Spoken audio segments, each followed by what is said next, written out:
Hello, everybody, and welcome back to another press conference report. I'm Alejandro Zuniga from the Michigan Insider, Michigan.247sports.com. Today, we talked to a couple of assistant coaches. We talked to Steve Kasula, the tight ends coach, and Lamar Morgan, who handles the back, the safety and the DB's room. Big news out of the day is starting with Colston Loveland, right? Colston Loveland was hurt coming out of the Arkansas State game. Is he going to be available against USC? Program, of course, is a little bit hesitant to give away too many secrets, and Steve Kasula was as well. He said that Colston Loveland has been involved in practice, but wouldn't go so far as to specify how involved in practice, nor did he want to project whether Colston Loveland will or won't be playing against USC. That being said, he did say that if there's someone on the team, someone in his room, that he would be comfortable playing on Saturday, even if he didn't practice at full capacity this week, it would be Colston Loveland, someone who, of course, is in his third year with the program, has played a lot of football for the Wolverines, and who Steve Kasula mentioned is one of the most studious people on the team, knows what the USC defense is going to do, knows what opponents like to do, and knows what his role might be in attacking that. So, we'll see. Of course, Colston Loveland left the end of the Arkansas State game with what looked like a potential arm injury. We haven't gotten official confirmation on what that injury was, but we did hear from Sherrone Moore earlier this week, who said that the injury in question was not as serious as originally feared. So that'll be wait and see, and we'll check back in with the availability report when that comes out a couple hours before kickoff against USC. That's a 3:30 p.m. kickoff on CBS. If Colston Loveland can't go, expect a bigger role for Marlon Klein. Marlon Klein is a guy who Steve Kasula compared a lot to Luke Schoonmaker, at least in the way that he has built himself up over the years as someone who came to the United States from Germany, not being fluent in English or maybe even fully in football, has built himself up into someone who has contributed well for Michigan through the first 3 weeks of the season, including with a couple of catches against Arkansas State last week. Marlon Klein is someone who Steve Kasula thinks is one of the most athletic guys in the tight end room, and says, although he's not Colston Loveland, is someone who can do a lot of the same things, who is pretty much interchangeable, at least in what he knows in his familiarity with the offense. Says that Marlon Klein can do just about anything, can do just about anybody's role in the tight end room, except for Max Bredesen, who of course is more of a fullback than a direct inline tight end.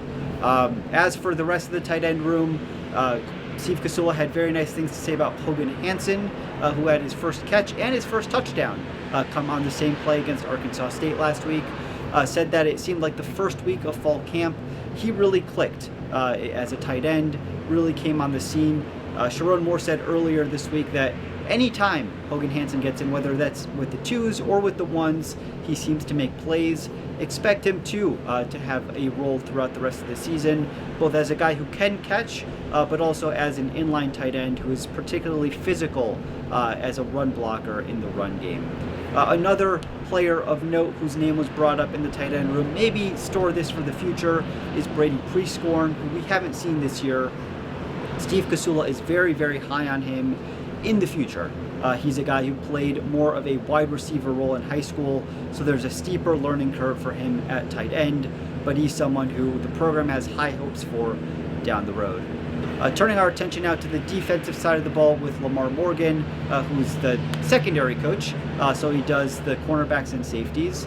What we learned, I guess the big thing from him is that the starting secondary that we've seen through the first 3 weeks are going to be the starting secondary against USC and moving forward.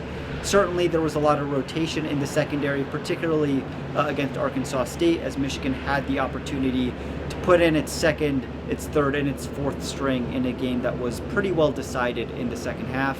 But expect the starters that we've seen through 3 weeks to be the starters against one of the better passing attacks in the Big Ten, potentially in the country. Lamar Morgan had a lot of praise for Miller Moss, who's the starting quarterback at USC. He's a guy who sat for the first 3 years of his career behind Caleb Williams, of course, Heisman winner a couple years ago, now with the Chicago Bears.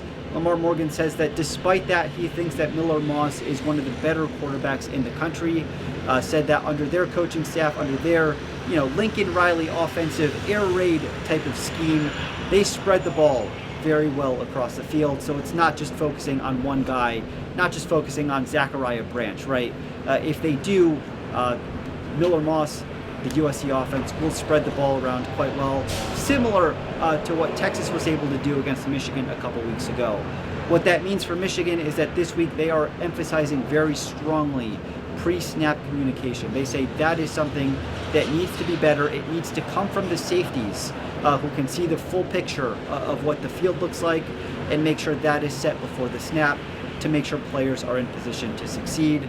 Talking to Lamar Morgan, he had a lot of praise for Jair Hill, who's gone through the ringer a little bit. He was picked on by Texas. He had a better game last week against Arkansas State. He, again, is going to be starting, as Lamar Morgan indicated, against USC.